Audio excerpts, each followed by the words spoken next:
আকৌ এবাৰ মোদী চৰকাৰ।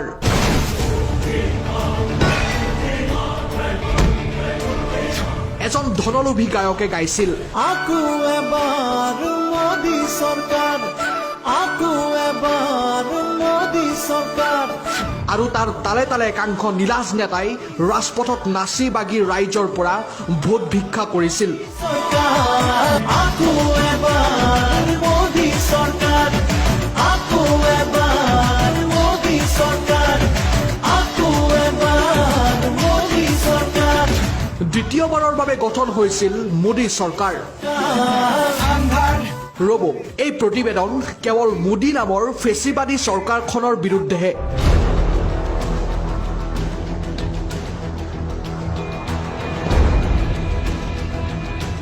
অসমবাসীৰ মৰমৰ বাবে গায়ক হিচাপে নিজকে চিনাকি দিবলৈ সক্ষম হোৱা আৰু বৰ্তমান নিজৰ কৰ্মৰাজিৰে বজাৰৰ গেলা আলু বুলি নিজকে চিনাকি দিবলৈ সক্ষম হোৱা গায়কজনৰ বিৰুদ্ধে নহয়। তেওঁ গেলিছে এতিয়া, আৰু এজন গেলা গায়কৰ সমালোচনা কৰি কলমটোক আমি অসন্মান নকৰোঁ। এতিয়া প্ৰতিবেদনলৈ আগবাঢ়িছোঁ। পৰিৱৰ্তন আপুনি কিমান দেখিলে? অসম এতিয়া সোণৰ হ'ল। ৰাইজে দেখিছেনে? এ চাওক, ৰাজপথত সোণ গলি আছে। নহয়নে জাতিৰ নায়ক? অসমীয়াৰ মূৰত বিদেশীৰ বোজা জাপি দিবলৈ উঠি পৰি লগা চৰকাৰখনে ৰাজপথত উলিয়াই আনিছে ৰাইজক। ৰাইজক চিঞৰিবলৈ বাধ্য কৰাইছে। বিদেশীৰ বোজা নলওঁ বুলি সকীয়াই দিব অহা অসমীয়া তেজাল ডেকাক গুলীয়াই হত্যা কৰোৱা হৈছে। এয়াই সকলোৰে আনন্দ, সৰ্বানন্দ। ৰাইজে মেখেলা পিন্ধিবলৈ আহ্বান জনাইছে আপোনালোকক।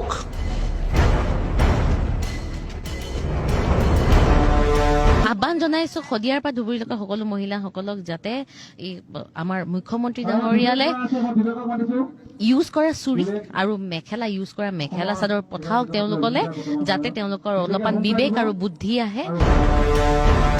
আপোনালোকে শুনিছেনে? ক'তনো শুনিব? আপোনালোকে অসমীয়াৰ প্ৰতিবাদৰ ভাষা বুজি পায় জানো? দিল্লীৱালাই আপোনালোকক ইতিমধ্যে খাৰু পিন্ধাইছে। সেই খাৰু পিন্ধি আপোনালোকে দিল্লীৰ বিৰুদ্ধে প্ৰতিবাদ কৰাৰ সাহস হেৰুৱাই পেলাইছে। দিল্লীৰ স্নেহত আপোনালোক ধৃতৰাষ্ট্ৰৰ দৰে অন্ধ হ'ল। দিল্লীৱালাই অসমীয়াইক ধৰ্ষণ কৰিলেও আপোনালোকে নেদেখা হ'ল। আপোনালোকে ক্ষমতা পোৱাৰ পিছতেই অসমৰ ৰাইজৰ প্ৰতিবাদৰ ভাষা বুজি নোপোৱা হ'ল।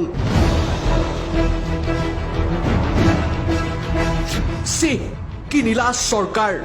মুখ্যমন্ত্ৰী ডাঙৰীয়া, আপোনাৰ মনত আছেনে অসমীয়া ৰাইজে আপোনাৰ শিৰত এদিন জাতীয় নায়কৰ মুকুট পিন্ধাইছিল? আপুনি কেনেকৈ ৰাইজখনে আপোনাক সেই দিনটোত দিয়া মৰমবোৰ পাহৰি পেলাব পাৰিলে? এইবাৰ আহিছোঁ অসম চৰকাৰৰ বহুবল্কী মন্ত্ৰীজনৰ কথালৈ। দল বাগৰাৰ লগে লগে এইজনৰ চিন্তাধাৰাও সলনি হয়। এসময়ত মছজিদত নামাজ পঢ়িছিল, ৰমজান মাহত ইফতাৰ কৰিছিল ৰাইজৰ সৈতে। এতিয়া কিন্তু এইজন অলপ বেলেগ ধৰণৰ হিন্দুত্ববাদী।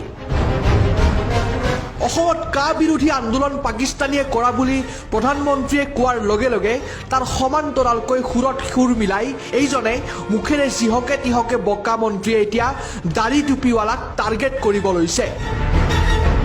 মানে এওঁৰ মতেও কা বিৰোধী আন্দোলনকাৰীসকল বাংলাদেশী। সঁচাকৈ কিমান নীলাজ হ'ব পাৰে এইজন। এবাৰ ভাবকচোন, আন্দোলন লাহে লাহে হয়তো স্তিমিত হৈ আহিব। ইণ্টাৰনেট খোলা দিয়াৰ পাছত আন্দোলনকাৰীসকল হয়তো পঢ়া শুনাত ব্যস্ত হৈ পৰিব। জাতিধ্বংসী আইন এতিয়া আদালতৰ মজিয়াত ৰৈ আছে। পিছে অসমবাসীয়ে কিবা ন্যায় পাবনে? কাৰণ এইবাৰ ললিপপৰ ৰাজনীতি আৰম্ভ কৰিছে বদনৰ চৰকাৰে। চৰকাৰে এতিয়া এটা চাকৰি আৰু 50,000 টকাৰে কিনিব খুজিছে অসমীয়াৰ আৱেগ। কিন্তু ৰ'ব চৰকাৰ বাহাদুৰ, অসমীয়াই আপোনালোকৰ ললিপপ গিলিবলৈ ৰাজপথলৈ ওলাই অহা নাই, আহিছে জাতি ৰক্ষাৰ স্বাৰ্থতহে। গতিকে এই ললিপপ দি ৰাইজক আইনখনৰ কথা পাহৰাবলৈ কৰা ৰাজনীতি বাদ দিয়ক। ৰাইজে বুজিছে সকলো। আপোনালোকৰ আদেশ, আপোনালোকৰ বাধা, আপোনালোকৰ প্ৰলোভনক অসমবাসীয়ে কেৰেপ নকৰে। কিমানজনক আপোনালোকে গুলিয়াব? ৰাইজ সাজু আছে বুকুত গুলি ল'বলৈ, কিন্তু কোনোপধ্যে আই মাতৃক বিক্ৰী হ'ব নিদিয়ে অসমীয়াই। আৰু কেইটামান দিন অপেক্ষা কৰক, আপোনালোকক উচিত প্ৰত্যুত্তৰ দিব অসমীয়াই। শ্বহীদৰ উচিত প্ৰত্যুত্তৰ। আমি পুনৰ কৈছোঁ, এয়া বাতৰি নহয়, ৰাইজৰ সৈতে আমাৰ ক্ষোভৰ বহিঃপ্ৰকাশে।